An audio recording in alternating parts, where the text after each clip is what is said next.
তুমি ভালো মতো জানো ইস্টবেঙ্গল মোহনবাগান দলের যারা কর্মকর্তা আছে তাদের কারোরই টিম নিয়ে কিছু বলার ক্ষমতা নেই। তোমার কথা শুনবে না।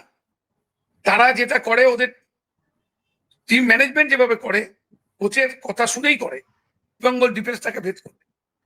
কিন্তু সেটা সম্ভব হয়নি। তার প্রধান কারণ, কালকে স্ট্র্যাটেজিগত দিক থেকে তোমাকে কিন্তু মাথায় রাখতে হবে ইস্টবেঙ্গল 5 জন সলিড ডিফেন্ডার, এবং এদের সামনে রশিদ যে ফুটবলটা খেলেছে এটা কিন্তু মাথায় রাখতে হবে।